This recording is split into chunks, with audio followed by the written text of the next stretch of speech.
आता 15(1) मध्ये value determine करता येत नसेल केव्हा येणार नाही, रिसिप्ट रिलेट आहे किंवा संपूर्ण प्राइस तो कॅशमध्ये पे करत नाही, संपूर्ण अमाऊंट जी कन्सिडरेशन आहे हे तो अदा करत नाही आहे.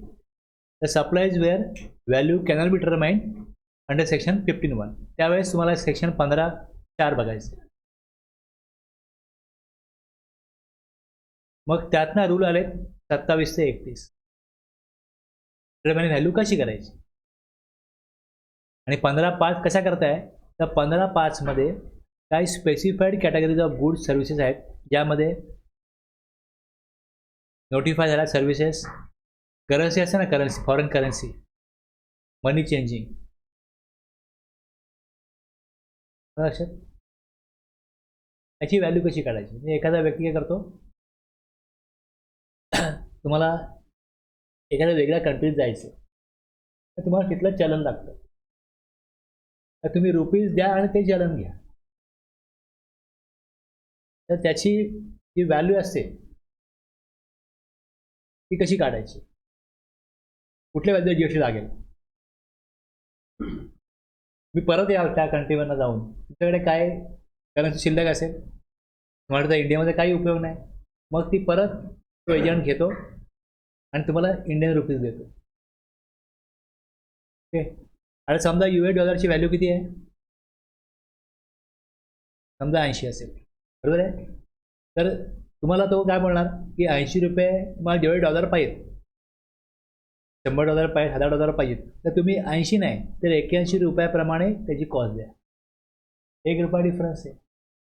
आणि इथे जेव्हा परत कराल तो बोलेल 79 प्रमाणे तुम्हाला पैसे परत देऊ.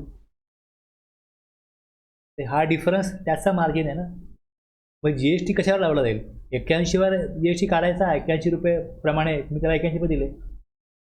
इथे मग जी आपली नॉर्मल मेथड आहे ती लागवत नाही. म्हणजे डिफरन्स व्हॅल्यू आहे ₹1 ते त्यांनी कमवले, मग जीएसटी त्याच्यावरती अप्लिकेबल होतो. तर तुम्ही हे वाचाल द्या, तुम्हाला कळेल कशा प्रकारे काढलं. म्हणजे एका वेगळ्या परिस्थितीमध्ये वेगळ्या प्रकारे व्हॅल्युएशन करण्याकरता 15(5) ड्राफ्ट केला गेला. आम्ही काय करू, नोटिफाय रूल त्याचा वेगळा रूल बनवून त्यात सांगू, नोटिफाय करू वेगळा रूल. एअर तिकीट आहे, air travel agent ticket book करतात.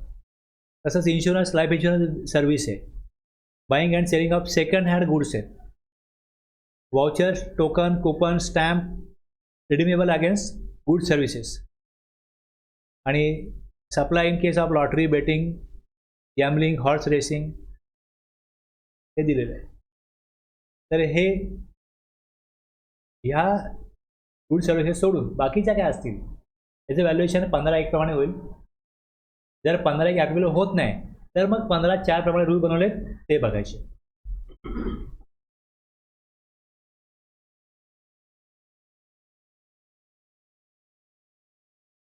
Rule 27, consideration not होल्ली in money. Consideration not होल्ली in money. Value shall be either of the following in the given order. Given ऑर्डरचा अर्थ असा आहे की जर का तुम्ही मोबाईल 40,000चा मोबाईल घेताय आणि तुमचा जुना मोबाईल त्याला देताय सेलरला, तर तुम्हाला ॲक्च्युली 36,000 कॅश पेमेंट करायला लागते. ओके, इथे काय दिलं आहे, consideration not hold in money. म्हणजे इथे मनी कन्सिडरेशन कॅश किती आहे, 36 आहे, आणि हे 4,000 जे आहेत हे काइंड आहे, काइंड कन्सिडरेशन आहे, लक्षात घ्या.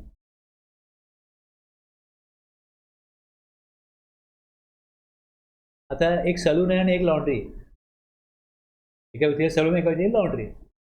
तर लॉन्ड्रीला सलूनवाला काय बोलला, तू तुझे कपडे मला धुवायला दे, इस्त्री करायला दे, आणि त्याऐवजी मी तुझ्याकडे जेव्हा येईन त्या माझे हेअर कटिंग कर.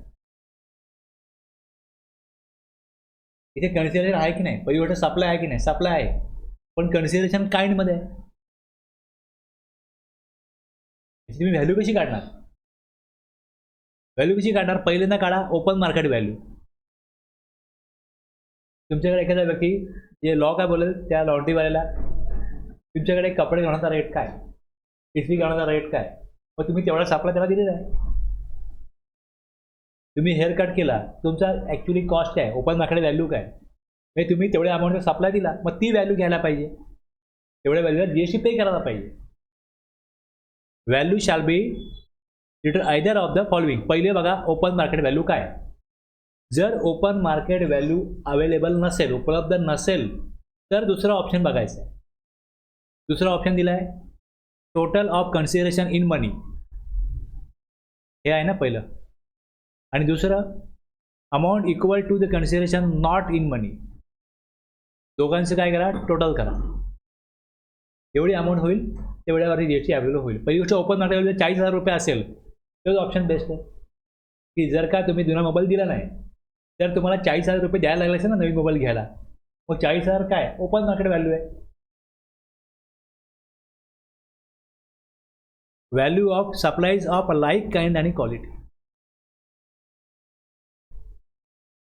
याचा अर्थ काय वाटतो, जर मी ए प्रॉडक्ट विकतोय आणि ह्याला इक्विव्हलंट कॉम्पिटेटिव्ह प्रॉडक्ट बी प्रॉडक्ट आहे, तर बीची काय व्हॅल्यू आहे. समजा तुम्ही एखादा टी व्ही घ्यायला गेला तर जसा सॅमसंगचा असतो त्याला कॉम्पिटेटिव्ह कंपनी दुसरी असेल, ओके, एल जी किंवा आणखीन कुठली कंपनी असेल, त्यांचा जे प्रॉडक्ट आहे त्याचे सगळे फीचर्स त्या टी व्हीचे त्यामध्ये आहेत, त्याची काय व्हॅल्यू आहे.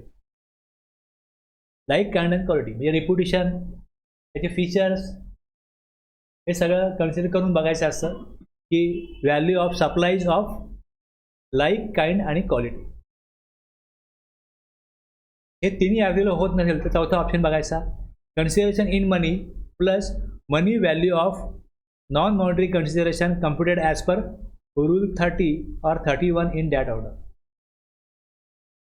Consideration in money plus money value of non monetary consideration computed as per rule 30 और 31. आता हे दोन रूल कशा करतात, हे काय आहेत. तर रूल 30 सांगतो की कॉस्ट ऑफ प्रोडक्शन कितीला झालं ते बघा, त्याच्या 110% व्हॅल्यू असेल. कॉस्ट ऑफ ॲक्विजिशन, ती वस्तू ताब्यात घेतली, केवढ्याला घेतली, 100ला घेतली तर 110 रुपये व्हॅल्यू होईल. Cost of provision of service, service केवढ्याला दिली त्याच्या 110%. ओके. आता हे जे दिलेलं आहे सेक्शन 15(1) ॲप्लिकेबल होत नाही, म्हणून आपण 27ला आलो रूलला. तेही ॲप्लिकेबल होत नसेल तर मग रूल 31 वापरा. बेस जजमेंट वगैरे त्याला म्हणतात. रेसिड्युअल प्रोव्हिजनही ही अशी परिस्थिती आहे की ज्यामध्ये लॉ मेकरना वाटत होतं त्याने तेवढे ऑप्शन कव्हर केले, पण तुम्ही वेगळ्याच ऑप्शनला आहात, तुम्हाला हे काहीच लागू होत नाही. मग तुम्ही सेक्शन 15(1) आणि हे रूल विचारात घेऊन काहीतरी व्हॅल्यू डिटरमाइन करा. जेव्हा रूल 31 मी वापरतो ना तेव्हा हे मला प्रूव्ह करायला लागेल की बघा मला 15(1) प्रमाणे वापरता येणार नाही. रूल 27, 28, 29, 30 हेही मला वापरता येत नाही, म्हणून मी 31 लागलो. जे पर्याय उपलब्ध आहेत त्याप्रमाणे व्हॅल्यू मी डिटरमाइन करू शकत नाही, म्हणून मी वेगळ्या प्रकारे व्हॅल्यू डिटरमाइन केली.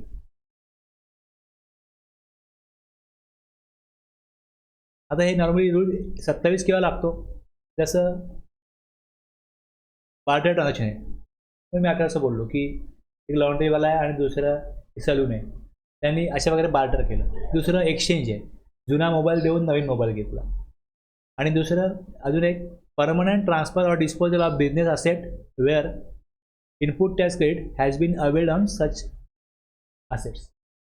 एखादी असेट परचेस केली, तुमचं कम्प्युटर आहे, बँकवाले करत कम्प्युटर जे आहेत 3 वर्ष वापरतात आणि 3 वर्षानंतर ते कम्प्युटर डिस्पोज करतात, म्हणजे कुठे भंगारला विकतात, आपल्या एम्प्लॉईजला फ्री ऑफ चार्ज देतात. अशा प्रकारे ते कम्प्युटर ते काढून टाकतात, वापरत नाही. थोडेफार प्रॉब्लेम यायला लागले तर मग त्यांना ते कम्प्युटरचं काम अडू नये म्हणून त्यांनी एक पॉलिसी काय बँकांची की 3 वर्षच कम्प्युटर वापरायचे. Permanent transfer or disposal of business asset, मग त्यावेळेस जी असेट ट्रान्सफर होते त्याचा ITC घेतलेला आहे त्याची व्हॅल्यू किती होती त्या असेट्सची हे डिटरमाइन करायचं. आता इथे ती वस्तू विकतच नाही ना, ती कुठे कॅश मिळत नाही आहे, डिस्पोज करून टाकली. तर ॲक्च्युली असं आहे की कुठलंही हे कॅपिटल असेट आहे त्याचा ITC घेतलेला आहे, याचं एस्टिमेटेड लाईफ 5 वर्ष आहे.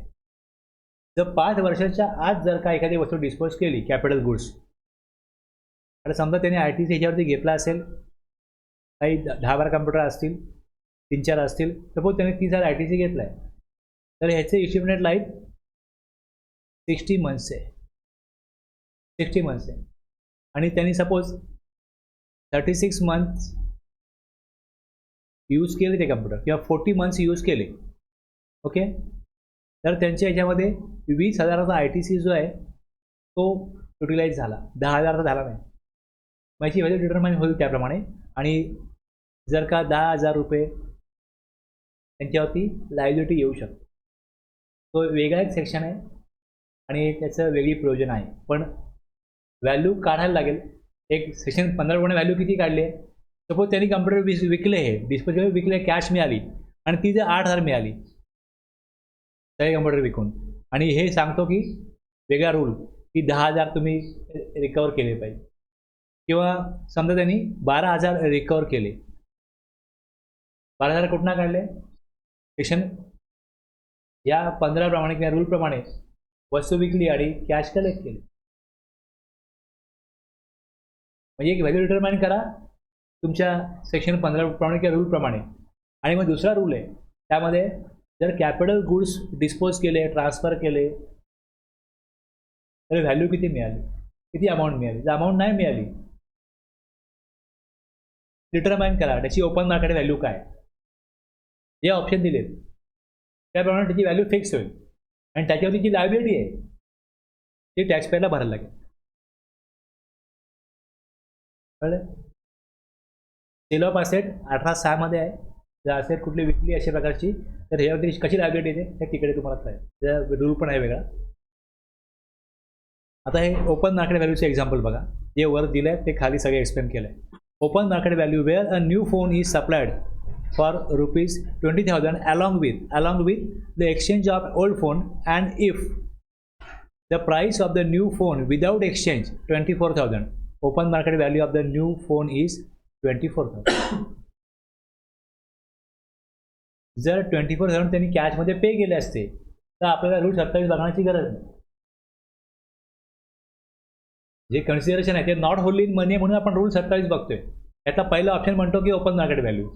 आता ओपन मार्केट व्हॅल्यू उपलब्ध नाही आहे अशी जर परिस्थिती असेल तर दुसरा ऑप्शन बघायचा. दुसरा ऑप्शन काय आहे? Consideration in money plus further money value of consideration. यामध्ये काय येतं? एक्झाम्पल बघा, where a laptop is supplied for ₹40,000. Okay, बघा कसं आहे, तुमच्याकडे लॅपटॉप आहे, तुम्ही मला काय सांगता की लॅपटॉप तुम्हाला मी देईन. Laptop is supplied for ₹40,000 along with the barter plus of a printer that is manufactured by the recipient. तुम्ही माझ्याकडे 40,000 रुपये मागताय प्लस माझा प्रिंटर मागताय. कळलं ना? 40,000 व्हॅल्यू आहे, कन्सिडरेशन मनी किती आहे? 40,000 plus further money value of fair market value of consideration barter. ह्याची व्हॅल्यू किती आहे? The value of printer known at the time of supply 4,000, but the open market value of the laptop is not known. लॅपटॉपची value माहिती नाही आहे. Okay, तुम्ही मला सांगितलं की 40,000 रुपये द्या प्लस तुमचा प्रिंटर द्या. माझ्या प्रिंटरची व्हॅल्यू 4,000 रुपये.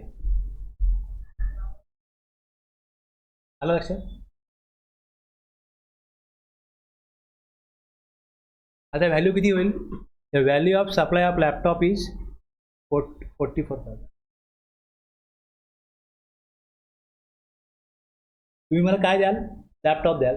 त्याची व्हॅल्यू तुम्हाला माहिती नाही आहे, नॉट नोन आहे व्हॅल्यू लॅपटॉपची. तुम्ही माझ्याकडे मागितलं 40,000 कॅश द्या आणि तुमचा प्रिंटर द्या. म्हणजे माझ्या प्रिंटरची व्हॅल्यू 4,000 आहे. हे तुम्हाला मला 4,000 प्रिंटर पाहिजे प्लस कॅश पाहिजे 40,000. म्हणजे मी किती पे करतोय? 44,000 ना. मग 44,000 ही ती व्हॅल्यू आहे ज्याच्यावरती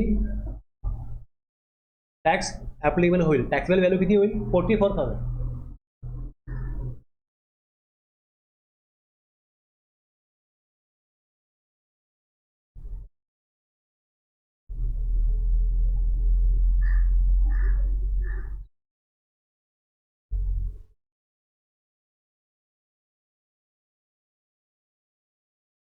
कळलं ना? आता ह्याच्यामध्ये रूल 30 जेव्हा बघायला जातो, रूल 30मध्ये काय दिलं आहे की value of supply of goods, ते गुड्स केवढ्याला पडले ते काढा. गुड्स जेवढ्याला पडले त्याच्या तुम्ही 10% आणखीन ॲड करा व्हॅल्यूमध्ये. आता सर्व्हिस जी आहे ना, सर्व्हिस रूल 31मध्ये काय दिलं आहे, provided that in case of supply of service the supplier may opt for this rule ignoring rule 30. Rule 30 आता मी सर्व्हिस प्रोव्हाइड करतो. एखादी सर्व्हिस प्रोव्हाइड करण्याकरता एखाद्याला त्याच्याकडे काही कौशल्य विकसित करायला लागतं. त्याकरता तो खूप कष्ट त्यांनी घेतले असू शकतात. एखादा डॉक्टर होतो, तो 10 मिनिटाचं ऑपरेशन करतो, 2 लाख रुपये घेतो. पण त्या 10 मिनिटाच्या ऑपरेशन करता त्यांनी त्याच्या आयुष्यामध्ये हजारो शॉट घेतलेले असतील ना. मग तुम्ही 110% सर्व्हिसची व्हॅल्यू कशी घ्याल? रूल 30 इग्नोर करा, 31 मध्ये जा. रूल 31 काय सांगतो की सेक्शन 15 आणि इतर रूल्स वापरून व्हॅल्यू डिटरमाइन करा. अशा प्रकारे करायचं. तो रूल 30 इग्नोर करू शकतो service provider.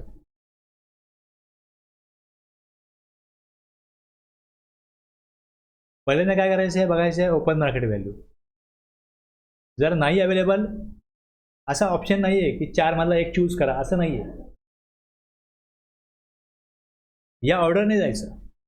Monetary consideration plus money value of non monetary consideration, value of supply of like kind and quality, आणि नंतर monetary consideration plus money value of non monetary consideration computed on the basis of 110% of the cost of supply और by other reasonable means. हे तुम्हाला rule 27 मध्ये हे दिलेलं आहे. याच सिक्वेन्सने जायचं. आता ओपन मार्केट व्हॅल्यू काय, जेव्हा ओपन मार्केट व्हॅल्यू काढू, full value of money excluding taxes under GST law payable by person to obtain such supply at the time when supply being value is made, provided such supply is between unrelated person आणि price is the sole consideration for such supply. केव्हा वापरायचं, केव्हा बघायचं हे दिलं आहे. Open market value means काय. आणि लाईक काइंड अँड क्वालिटी बघाल कसं काढायचं. Any other supply made under similar circumstances which is same or closely or substantially resembles. आपण बघा एखाद्या मेडिकलमध्ये एखाद्या मेडिसिन मागायला जातो, तो काय म्हणतो की ह्या कंपनीचं नाही आहे, सेम कंटेंट आहेत, दुसऱ्या कंपनीत तुम्हाला चालेल का. तेव्हा त्यात सगळं सेम आहे,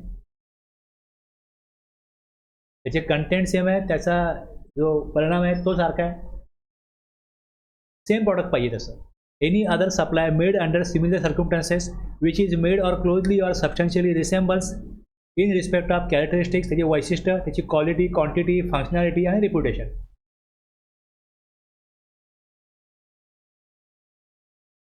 आलं लक्षात.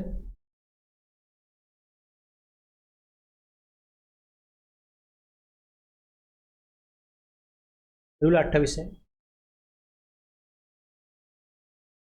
Supply between distinct person, related person. Agent असल्यास रूल 29 बघा. अदर दॅन एजंट म्हटलं. आता यात पण असंच दिलं आहे, value shall be either of the following in the given order. Order काय असेल, पहिल्यांदा बघा ओपन मार्केट व्हॅल्यू काय. आता रिलेटेड पर्सनला सप्लाय करायचं आहे एखादी वस्तू. समजा आता एक वस्तू आहे, ती मार्केटला 1000 रुपयाला विकली जाते. मॅन्युफॅक्चरर जेव्हा डिस्ट्रीब्युटरला विकेल एखादी वस्तू, तेव्हा त्याची ओपन मार्केट व्हॅल्यू 1000 रुपये आहे. मार्केटला त्याची व्हॅल्यू 1000 रुपये. पण 1000 रुपयाला कोण विकेल, डिस्ट्रीब्युटर, ट्रेडर, होलसेलर पुढे आहेत ना. मग व्हॅल्यू काय करणार ते. ओपन मार्केट व्हॅल्यू हा ऑप्शन दिला त्यांनी. एजंट आहे किंवा रिलेटेड पर्सन आहे, त्यांचीच ब्रँच आहे, त्यांना ओपन मार्केट व्हॅल्यू हा ऑप्शन सुटेबल आहे का, दिला त्यांनी रूलमध्ये, पण सुटेबल नाही आहे. दुसरा ऑप्शन दिला आहे value of supplies of like kind and quality. तिसरा ऑप्शन दिला आहे व्हॅल्यू ॲज पर रूल 30 और 31 इन दॅट ऑर्डर. हे तिन्ही ऑप्शन जे आहेत हे डिस्टिंक्ट पर्सन, रिलेटेड पर्सन किंवा एजंटला सुटेबल नसणारेच ऑप्शन वाटतात. आता पुढे खाली काय दिले बघा इकडे, option two supplier to value goods sold as such by recipient value equals to 90% of price charge by recipient to its unrelated customer for supplies of like kind and quality. आता हे कसं मला सांगतो, एक मिनिट थांबा.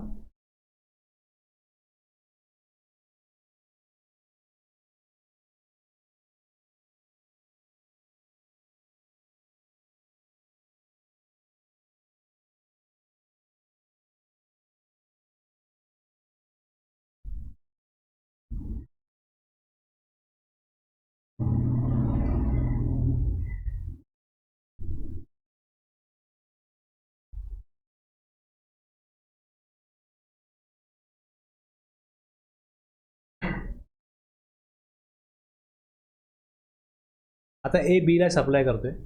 Okay, ए बीला supply करतोय product M, आणि बी आहे ना लाईक काइंड अँड क्वालिटी एक प्रॉडक्ट के आहे ते पुढे विकतोय सीला, जो त्याचा अनरिलेटेड रिसिपियंट आहे. आता जर ह्याची कॉस्ट 100 रुपये, तर ए जेव्हा बीला हा एम सप्लाय करेल, एम आणि के काय आहे, प्रॉडक्ट आहे, आणि के काय प्रॉडक्ट आहे, प्रोडक्ट आहे. Option two supplier to value goods sold as such by recipient value equals to 90% of the price charge by recipient to its unrelated customer for supplies of like kind and quality. आता like kind and quality जे M supply करणार, M product supply करतोय A बीला, असंच के product आहे जे बी supply करतो सीला, जो सी आहे त्याचा अनरिलेटेड, त्याची जी कॉस्ट आहे याच्या 90% व्हॅल्यू याला असू शकते, याला. हा ऑप्शन आहे, हा एक ऑप्शन दिला आहे की ह्याची व्हॅल्यू 1000 आहे, तुम्ही याची व्हॅल्यू 900 लावू शकता, एमची व्हॅल्यू 900 लावा. एम आणि के काय लाईक काइंड अँड क्वालिटी आहे, आणि जो एचा रेसिपियंट आहे बी, तो सप्लाय करतो लाईक काइंड अँड क्वालिटी के अशा बायरला जो अनरिलेटेड पर्सन, त्याची जी व्हॅल्यू आहे त्याच्या 90% value, 90% of price charge by recipient, मी तुम्हाला सप्लाय करतो बरोबर आहे, मी रिसिपियंट आहे, of price charge by recipient, आणि तुम्ही यांना सप्लाय करताय दुसरे कुठे वेगळं प्रॉडक्ट जे माझ्या प्रॉडक्टशी like kind and quality similar आहे.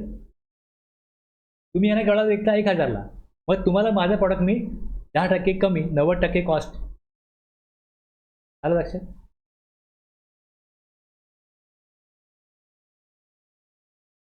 पहिले 3 ऑप्शन तर तुम्हाला समजलं असेल की ते बरोबर त्यांना वाटत नाही. हा ऑप्शन योग्य वाटतो का, ठीक वाटतो का तुम्हाला? हा वरच्या एवढा खराब नाही आहे, पण ठीक आहे.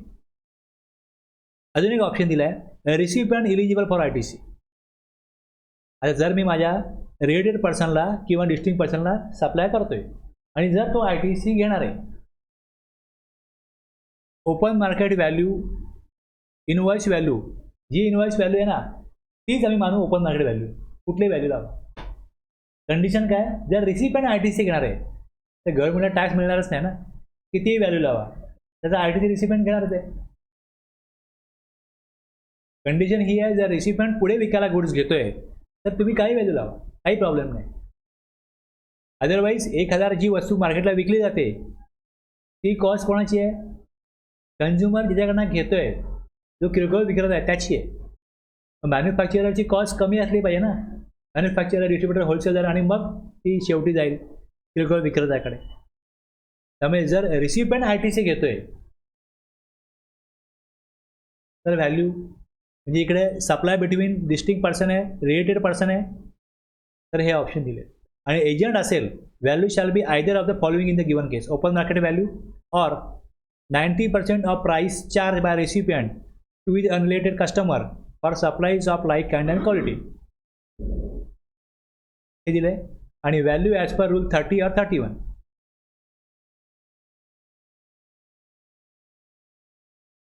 आलं लक्षात?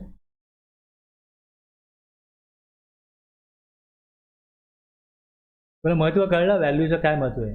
व्हॅल्यू चुकीची आली तर टॅक्स चुकीचा करेक्ट होणार. तो रेट बरोबर लावतोय पण व्हॅल्यू प्रॉपर डिटरमाइन नाही करत.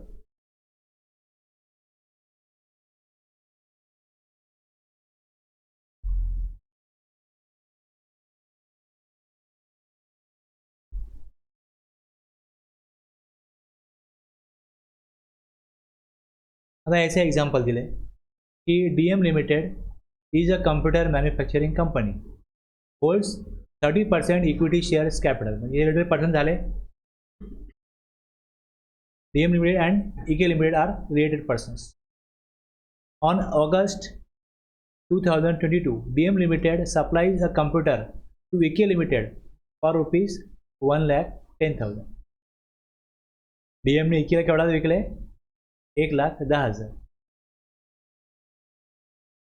The same computer is supplied on the same day to an unrelated customer 1,40,000.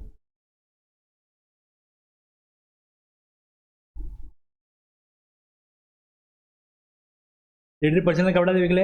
1,10,000. दुसरे अनरिलेटेड कस्टमर केवढा विकले? 1,40,000. EK Limited supplies similar computer to its unrelated buyer 1,50,000. Okay. Similar computer is supplied by DM Limited to its unrelated customer 1,40,000. Determine value of supply for DM Limited.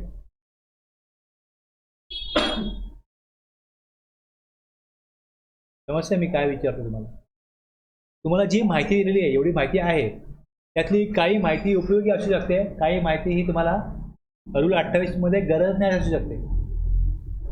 तुम्हाला इकडे त्यांनी 4 option दिले, हे 4 value दिले आहेत. या 4 व्हॅल्यूमध्ये जर तुम्ही रूल 28 बघाल तर त्याप्रमाणे तुम्हाला ऑप्शन 1 मिळेल. 1,40,000 may be taken the value of supply computer by DM Limited to EK Limited. 1,40,000 काय झालं? ओपन दाखले व्हॅल्यू झाली.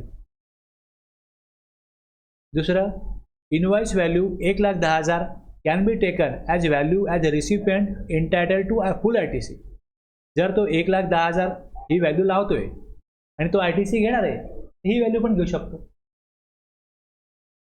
आणि हे जे इकडे 1,50,000 आहेत DMनी कोणाला विकले? EKला.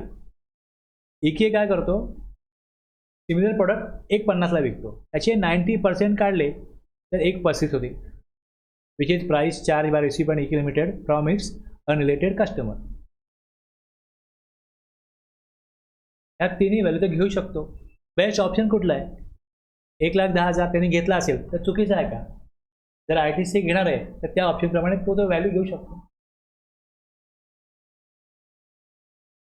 इथे काय दिलं होतं? एक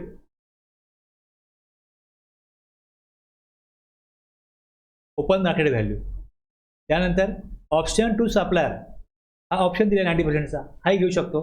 आणि जर तो ITC घेणार आहे तर जी व्हॅल्यू द्याल ती घेऊ शकतो. या 3 मधला जो बेस्ट ऑप्शन असेल रीडर पर्सनला तो ऑप्शन तो घ्यायला मोकळा आहे की नाही त्याप्रमाणे तो ऑप्शन चूज करेल. तिन्ही ऑप्शन बरोबर असेल की नसतील.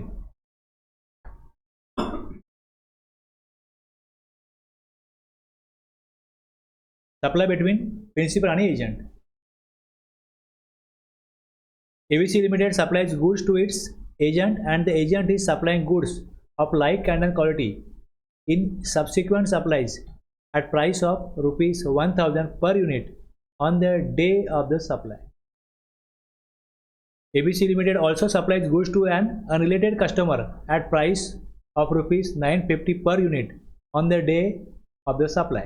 The value of supply made by ABC Limited to agent shall be 950 per unit, or where it exercises the option, the value shall be 90% of 1,900 per unit. हे ऑप्शन दिलेत. तुम्ही परत इथे बघाल की सप्लाय बिटवीन कोण आहे? प्रिन्सिपल एजंट आहे. मग प्रिन्सिपल एजंटला ऑप्शन काय? लिहून बघाल काय ऑप्शन आहे प्रिन्सिपल एजंटला? पहिल्यांदा ओपन मार्केट व्हॅल्यू ऑर दिलं इकडे. Open market value or 90% of price charge by recipient to his unrelated customer for supplies of like kind and quality. जर हे वर्क होत नसेल तर value as per rule 30 or 30. लक्षात?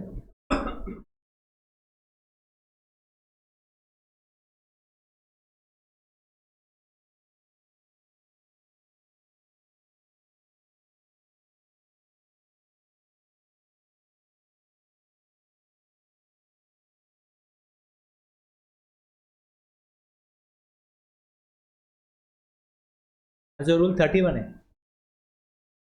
जर सेक्शन 15 प्रमाणे व्हॅल्यू डिटरमाइन करता येत नाही, रूल 27, 28, 29, 30 तेही वापरता येत नाही, तर रेसिड्युअल मेथड म्हणजे बेस जजमेंट मेथड वापरायची. याचं एक छोटा एक्झाम्पल दिलं आहे बघा आता कसं आहे. एक कॉस्मेटिक कंपनी आहे, cosmetics company. Buy this product from a sub contractor who supplies testers of each product to be place in retail outlet free of charge. आपण बघतो ना काय सॅम्पल वगैरे अशा असतात. एखाद्या व्यक्तीने बरेच खरेदी केली तर मग तो सेलर सांगतो की बघा हे कंपनीचं एक प्रॉडक्ट आहे, शॅम्पू आहे, हे तुम्ही घ्या फ्री ऑफ चार्ज, वापरून बघा काय. असं ठेवण्यासाठी त्याचं प्रमोशन करण्याकरता एका कॉस्मेटिक कंपनीने त्यांचा जो कॉन्ट्रॅक्टर आहे तो सप्लाय करतो त्याला सांगितलं की तू टेस्टर्स बनव, म्हणजे अशा प्रकारचं सॅम्पल प्रॉडक्ट द्यायचे. These are of different size from the product that is sold. Product जे सोल्ड होतं त्याचे जे पॅकेट्स आहेत किंवा पॅक्स आहेत किंवा बॉटल्स आहेत त्याची क्वांटिटी किंवा विकण्याची पद्धत त्यांची वेगळी आहे आणि त्यांनी ते जे सॅम्पल काढले ते वेगळ्या पद्धतीने काढले. The company and the sub contractor are related person आहेत. म्हणजे 15 प्रमाणे रूल होणार नाही, लागणार नाही, 15 सेक्शन लागणार नाही. 27, 28, 29, 27 ते 30 मध्ये पण त्यांना व्हॅल्यू डिटरमाइन करता येत नाही. जे त्यांनी प्रोडक्शन केलं आहे, ओके, प्रोडक्शन केलं आहे त्यात त्यांनी सांगितलं की तुम्ही छोट्या पाऊचमध्ये एक सॅम्पल द्या. आता त्यांनी जे काय त्यात भरलं असेल सॅम्पल, जर 27, 30 मध्ये त्याची व्हॅल्यू काढता येत नाही, 15 प्रमाणे येणारच नाही, तर रूल 31 प्रमाणे पॉसिबल मेथड काय असेल? मे बी काय असू शकते? प्रो डेटा रिडक्शन, की तुम्ही जे बॉटलमध्ये किती भरता, 100 ग्रॅम काहीतरी वजन असेल, क्वालिटी असेल, लिटर असेल, काहीतरी असेल, आणि तुम्ही सॅम्पल काढलं तर केवढं असेल, मग तुम्ही त्याप्रमाणे त्याचं किती व्हॅल्यू तुम्ही त्यात टाकलेली आहे त्यानुसार त्याची व्हॅल्यू प्रपोर्शनेट काढा. A possible method may be pro data reduction of the price based on different in size from the product that is sold. जे विकलं जातं त्याची काय क्वांटिटी आहे आणि सॅम्पल फ्री ऑफ चार्ज वाटताय त्याची काय क्वांटिटी आहे. म्हणजे हा जो सप्लायर आहे त्या कंपनीचा सब कॉन्ट्रॅक्टर आहे तो काय व्हॅल्यूने टेस्टर देईल. आता एक मोठ्या प्रमाणात प्रोडक्शन झालेलं आहे तर किती रुपयाला ती वस्तू पडली तो मला काढता येत नाही. 110% प्रोडक्शन कॉस्ट मला काढता येत नाही, रूल त्याला 30 पण येत नाही. मग अशा वेळेस कसं काढणार? बेस्ट मेथड काय त्यामध्ये, पॉसिबल मेथड काय, शक्यता काय की तुम्ही मग जे सॅम्पलमध्ये भरलं आहे त्याचं काहीतरी वेट काहीतरी मोजमाप असेल ना, मग तुम्ही जी वस्तू जेवढा विकता त्याचं जे मोजमाप आहे त्यात तुलनेने सॅम्पल तुम्ही बनवलं आहे त्याची व्हॅल्यू काढा. जर समजा 1000 ग्रॅम किंवा 1 किलो जर का 1000 रुपये असतील आणि सॅम्पल 10 ग्रॅमचे आहे तर तुलनेने त्याची काहीतरी कॉस्ट बनेल ना, बस तेवढी तुम्ही सप्लायची व्हॅल्यू डिटरमाइन करा, ती कॉस्ट लावा. ओके. आणि बेस्ट तो पण ऑप्शन एक आहेच की जर रिसिपियंट ITC घेतोय तर लावाल ती व्हॅल्यू आहे. जर तो ITC घेत नसेल रिसिपियंट तर मग काय व्हॅल्यू लावायची, मग ह्याच रूलला यायला लागेल. बरं एवढं 27, 28, 29, 30, 31. आता हे लॉटरी करता supply of lottery by organising state. 28% याच्यामध्ये GST रेट असतो लॉटरीचा. आता organizing state means the state government which conducts the lottery either in its own territory or sells its ticket in the territory of any other state. आता GST भरण्याची जबाबदारी लॉटरीच्या बाबतीत कोणाची आहे? Distributor बघितलं ना आपण, रिव्हर्सच्या आधीमध्ये आहे. तर higher of the two amount to be deemed as a value. आता व्हॅल्यू कुठली घ्यायची? एक व्हॅल्यू घ्यायची, the face value of ticket or the price as notified in the official gazette by the organising state. Official गॅजेटमध्ये काय value ठेवलेली आहे? समजा तिकीटाची व्हॅल्यू 100 रुपये, ऑफिशियल गॅजेटमध्ये 110 पण असू शकते. ओके, फेस व्हॅल्यू तिकिटाची 100 रुपये. हायर काय? ती हायर आहे, जी व्हॅल्यू आहे higher of the following two amounts, त्याच्या 100 डिवाइड बाय 128. कसं काढायचं? The government of a state runs a lottery where face value of a lottery ticket is 250 and price notified by the state government official gazette 240. आता higher काय आलं? 250 आलं. the value of lottery कशी काढली की 250 into 100 divided by 128 आणि दुसरं 240 into 100 divided by 128. यातली हायर किती आली? 155.313. ही व्हॅल्यू आहे. ओके, याच्यावरती 28% GST त्याला जमा करायचं. आता हे 250 काय आहे? फेस व्हॅल्यू आहे आणि ऑफिशियल गॅजेटमध्ये 260 आले. मग 250 वरनं किती आले? 155.3 वरती पण आले आणि इकडे 260 आले ऑफिशियल गॅजेटला. तर 260 into 100 divided by 128 व्हॅल्यू येईल 203.13. ही लॉटरीची व्हॅल्यू आहे.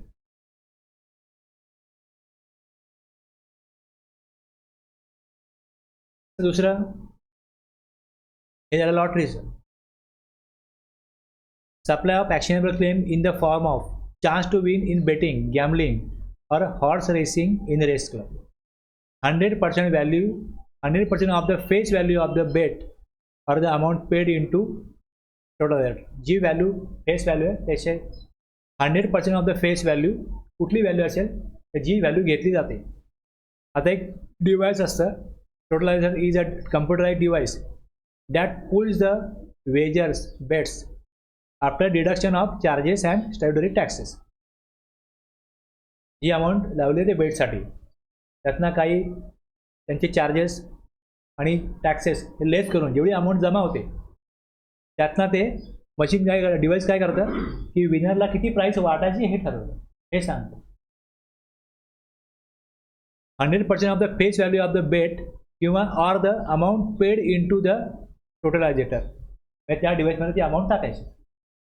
एकूण अमाऊंट जेवढी जमा होईल त्या डिव्हाइसमध्ये त्यातली टॅक्सेस आणि चार्जेस डिडक्ट करून जेवढी अमाऊंट होते तेवढी विधानमध्ये वाटली जाते. आयदर हे ते त्यांच्या मॅन्युअली करत असतील किंवा डिव्हाइसनी करत असतील. तर जेवढी व्हॅल्यू कुठली असेल 100% of the face value of the bet. Value of supply काय?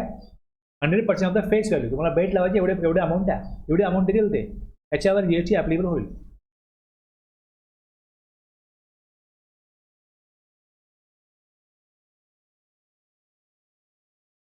आता रूल 32 मध्ये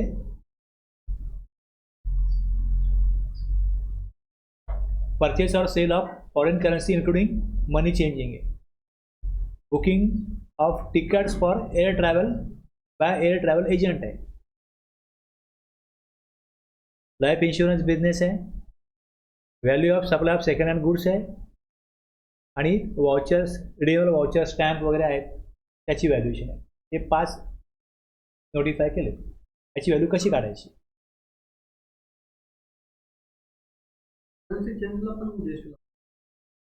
त्याचं जे कन्सिडरेशन आहे, आता तुम्ही मला सांगितलं की 1000 रुपये मला सुट्टे द्या, तर 1000 तुम्ही मला दिले, सोबत तुम्ही मला 500च्या 2 नोट दिल्या, सांगितलं मला 100ची 10 तुम्ही नोट द्या.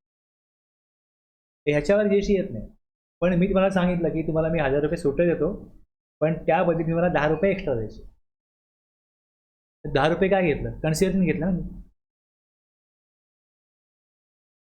लक्षात घ्या.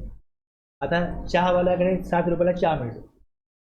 तुम्ही चहा घ्यायला जाल, 2 जण गेले, त्याला 20 रुपये नोट देतील, 6 रुपये सुट्टे द्या. आता त्याकडे सुट्टे पैसे नसतात, सुट्टे पैसे कुठून आणणार? मग त्या चहावाल्यांनी असे जे तृतीयपंथी लोक आहेत, भिकारी आहेत, त्यांना धरून ठेवले. चिल्लर आणून द्या मला, आणि माझ्याकडनं तुम्ही 1000 रुपये चिल्लर द्या, 1100 रुपये घ्या, आणि चहा पण प्या बसलं बसलं. आता हे 100 रुपये वरचं काय, हे कन्सिडरेशन आहे ना. या 100 रुपयावर जीएसटी लागेल. करन्सी चेंज म्हणजे फॉरेन करन्सी करताना पण आपल्याला पण ते हे आहे. म्हणून सांगतो ना आता काय, हे तुम्हाला कळलं ना.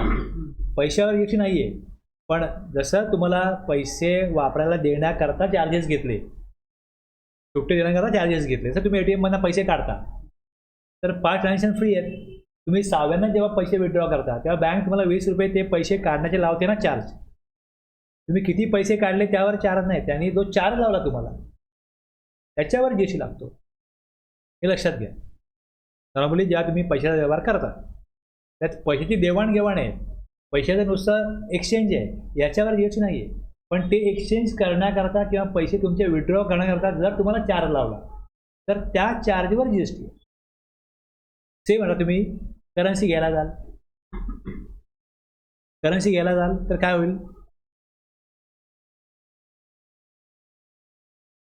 जेवढी व्हॅल्यू आहे, तर समजा माझ्याकडे काही फॉरेन करन्सी आहे, ती माझ्याकडे मागाल, मी सांगेन की आता काय डॉलरचा भाव आहे, US डॉलरचा भाव काय आता 80 रुपये. तुम्हाला किती पाहिजे? तुम्हाला $1 पाहिजे असेल तर मी तुम्हाला 80 रुपये देणार नाही ना. मी तुम्हाला सांगेन 82 रुपये द्या, 2 रुपये मी एक्स्ट्रा घेईन तुमच्याकडनं. हे 2 रुपये जे आहेत ना, हे चार्जेबल आहे. या 2 रुपयावर जीएसटी लागेल. 82 रुपयावर जीएसटी लागणार नाही, या 2 रुपयावर लागेल.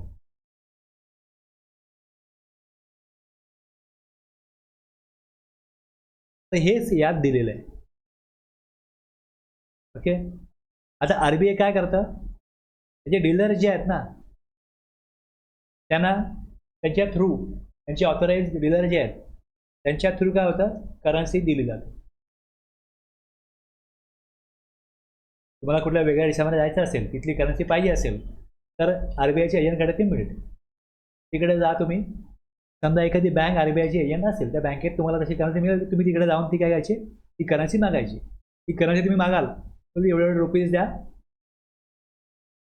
आता हे जे ट्रान्झॅक्शन आहे याच्यामध्ये करन्सीची दिलेली जाते, याच्यामध्ये RBIचा रेट काय आहे, डीलर्स बाईंग और selling rate minus RBI base rate, आलं लक्षात, into total unit of currency.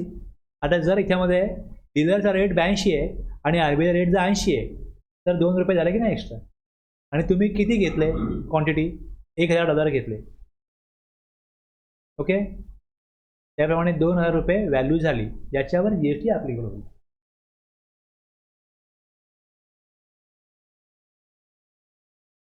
आणि जर RBI रेफरन्स नॉट अवेलेबल, RBIचा जो रेफरन्स रेट आहे तो उपलब्ध नसेल तर 1% of gross amount of currency exchange in rupees. पहिलं तुम्हाला कळलं. आता ग्रॉस अमाऊंट काय आहे,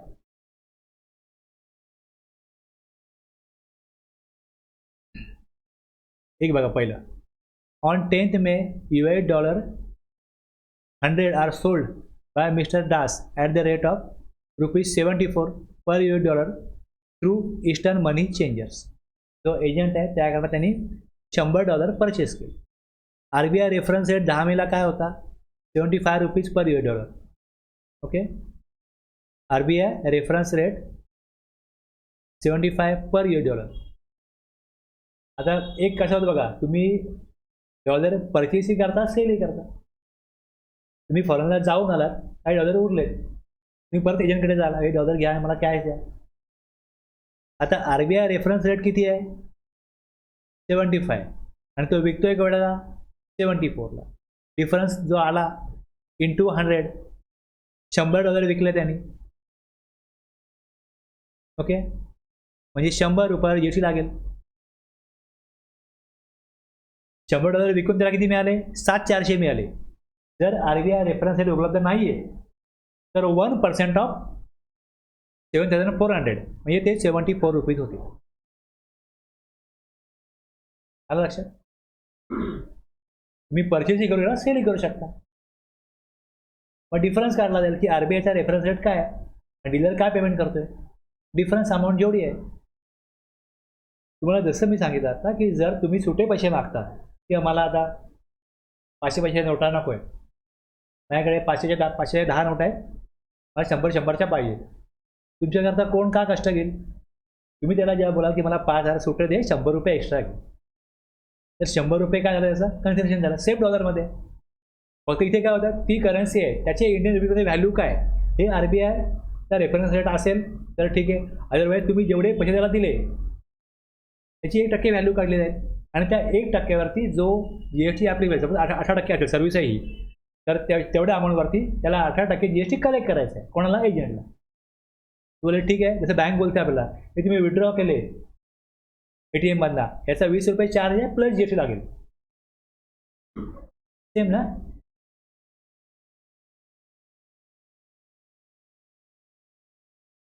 आणि जर इथे इंडियन रुपीजमध्ये एक्सचेंज नाही आहे, त्याच्यामध्ये इंडियन रुपीज देत नाही,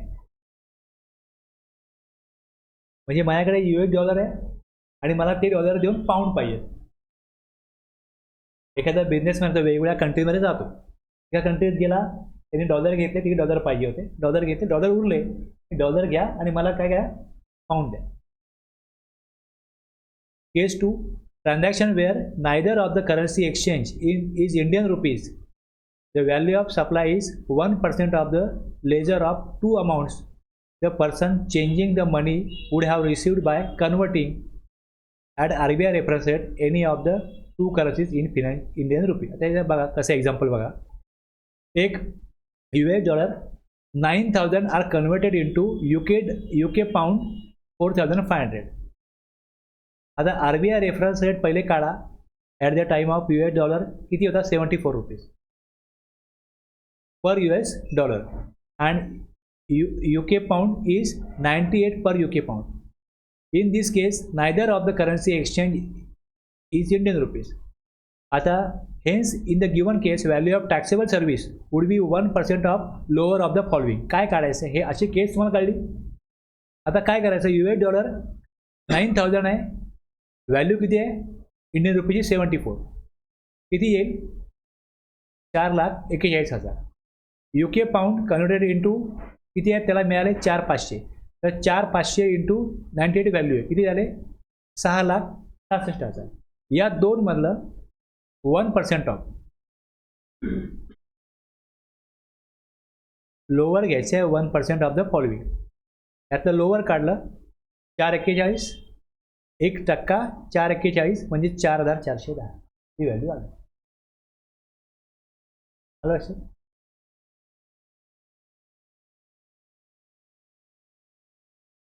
या दुसरी मेथड अशी आहे.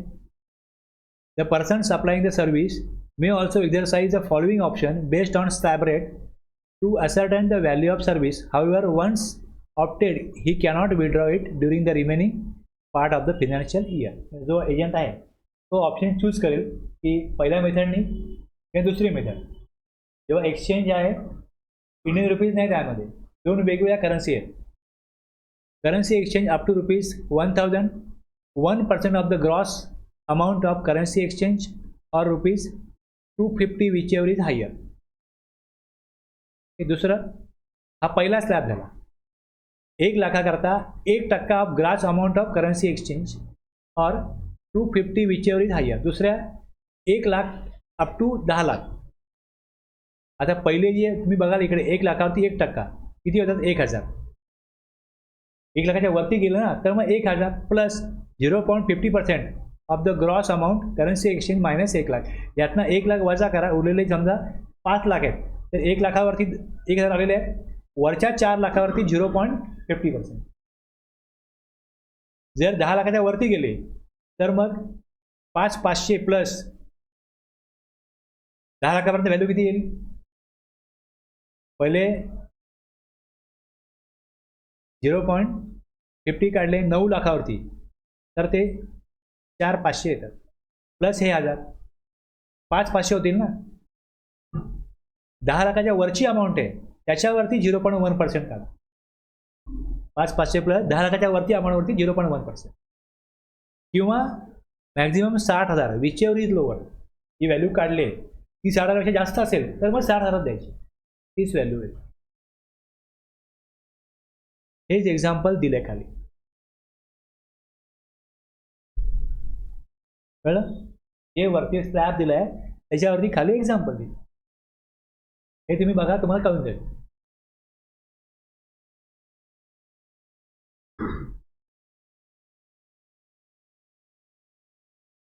बुकिंग एअर तिकीट आहे, एअर तिकीट बुक केलं तर बुकिंग कोणा थ्रू होतं?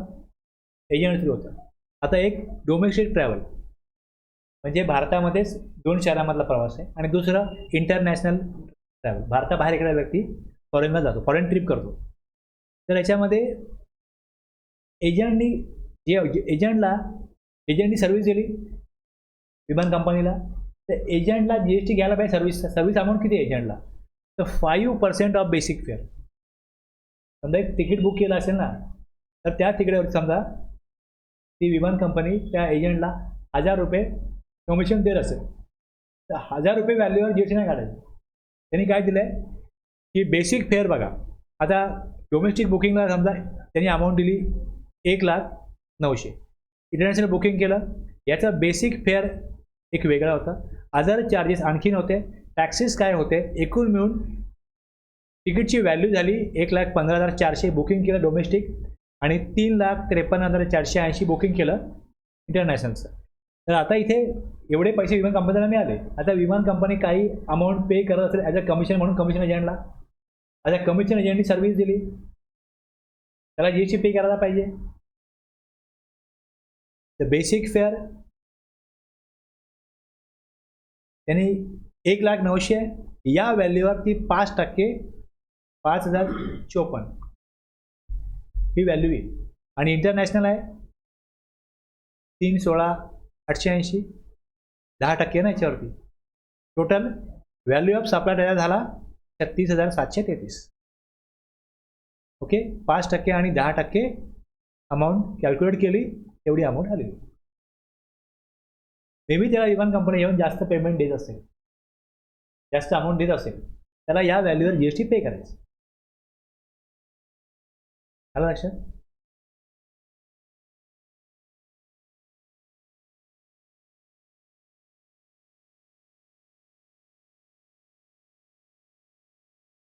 Value of service in relation to life insurance business.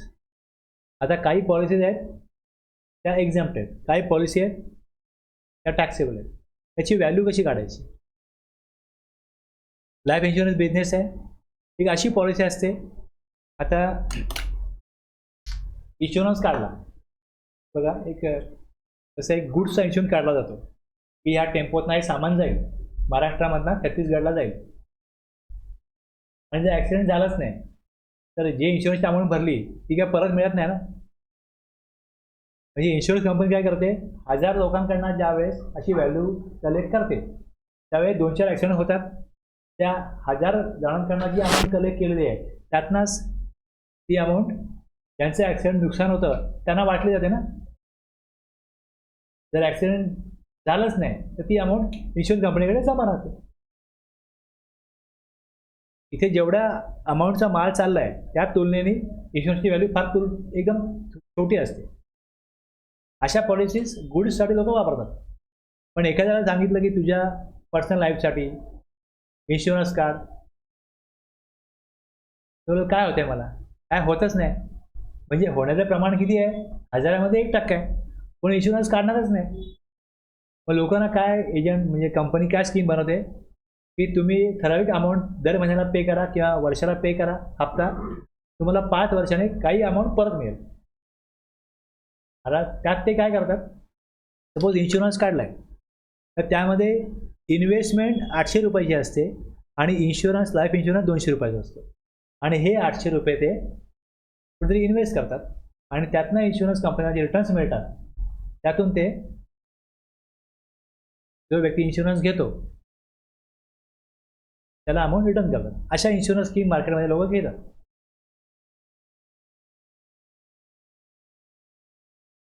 आता जर अशा प्रकारे असेल तर कुठल्या व्हॅल्यूवर जीएसटी लागेल?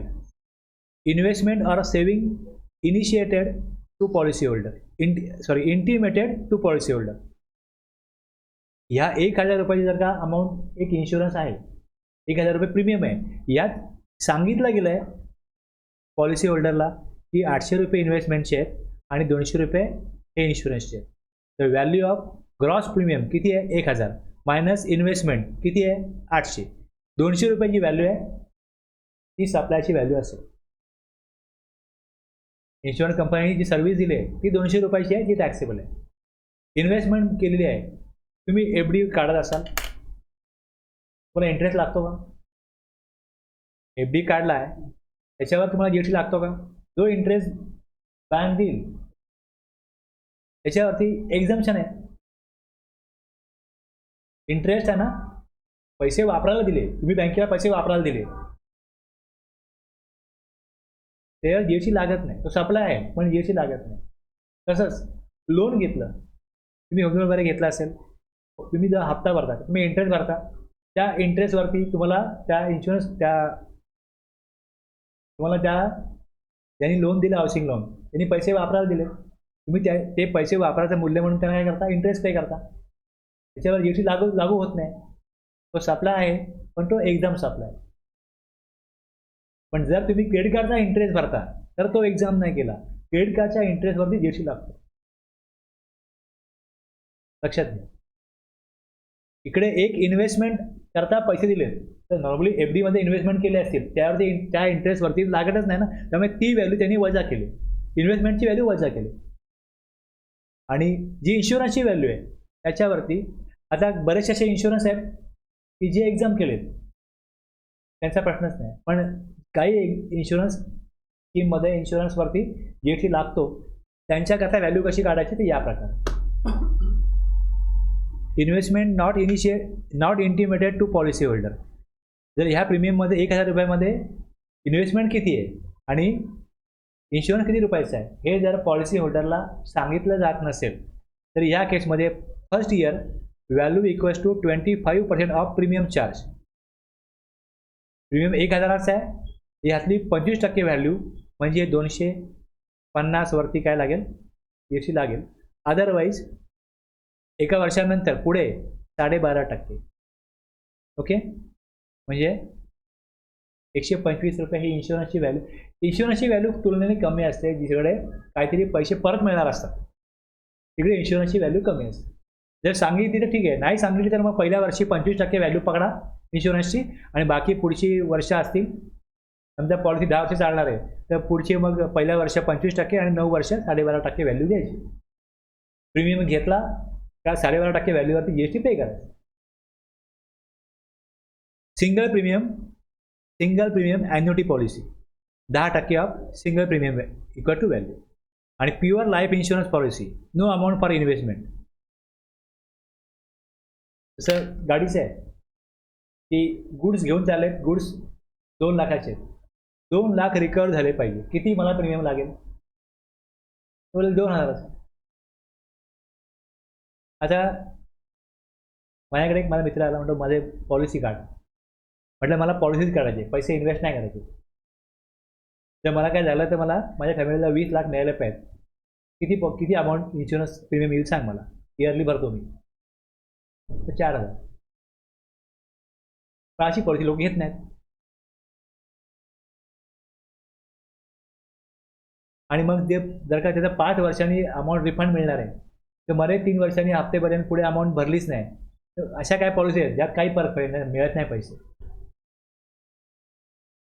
म्हणजे पैसे गेले ना फुकट. तुम्ही पूर्ण 5 वर्ष जर का त्याचा प्रीमियम भरला तर तुम्हाला 5 वर्षांनी त्यातनं काय अमाऊंट रिटर्न मिळणार आहे. तुम्ही एफ डी वेगळी काढा, कधी मोडा, कधी पैसे मिळतील तुम्हाला. यात जायचं कशाला? इन्शुरन्स काढता इन्शुरन्स काढा. आता US मध्ये किंवा डेव्हलप कंट्रीमध्ये लोक अशा प्रकारे इन्शुरन्स म्हणजे इन्शुरन्स, इन्व्हेस्टमेंट वेगळी, इन्शुरन्स वेगळा. पण प्रत्येक कंट्रीमधल्या लोकांची मानसिकता वेगळी असते, त्याप्रमाणे इन्शुरन्स स्कीम बनतात. जे लोक सजग असतात इन्व्हेस्टमेंटच्या बाबतीत किंवा इन्शुरन्सच्या बाबतीत, ते बोलतील मी इन्व्हेस्टमेंट वेगळी करीन, FD काढीन, शेअरमध्ये इन्व्हेस्ट करीन. मला तुम्ही इन्शुरन्स काढा तर इन्शुरन्स काढा. इन्शुरन्सचा उद्देश काय आहे की एखादा व्यक्ती समजा की पर्सन असेल आणि तो जर का एक्सपायर झाला तर त्याच्या घरातल्या बाकीचे लोक त्यांना फिनान्शियली ट्रबल होऊ नये. तो काय करेल? छोटी अमाऊंट आहे, 2-4 हजारचा इन्शुरन्स कोणी काढू शकतो. मग जर का संपूर्ण अमाऊंट इन्शुरन्सची आहे, risk policy no amount for investment, तर मग जेवढी व्हॅल्यू आहे ती सगळी व्हॅल्यू इन्शुरन्सची आहे. जेवढा प्रीमियम भरला जातो त्याच्यावरती GST आपल्याला होईल. कळलं ना? जसं ट्रान्झॅक्शन असेल त्याप्रमाणे लॉ मेकर पॉलिसी बनवतात. ते आपल्याला थोडं समजून घ्यायला लागतं की काय. तेच खाली दिलं एक्झाम्पल. ओके,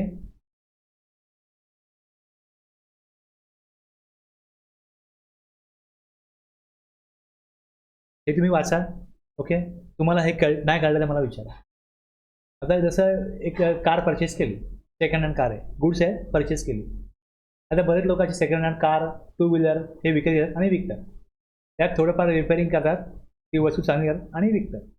त्यांनी केवढा घेतली? जर माझ्याकडनं एखाद्याने 10,000ला जुनी बाईक घेतली तर थोडंफार त्यामध्ये खर्च करतो आणि मग ती व्हॅल्यू, ती वस्तू 20,000ला विकतो. आता 20,000 GST कलेक्ट नाही करायचा सेकंड हँडला, यातला तो डिफरन्स आहे. 10,000ला परचेस केली, 20,000ला विकली, डिफरन्स किती? 10,000चा आहे. 10,000वर GST. आणि सेम बँका वगैरे असतात, त्या गुड जप्त करतात. तर त्याविषयी इकडे प्रोविजन आहे. वाचा, तुम्हाला किती कळतं बघा, मला सांगा मग.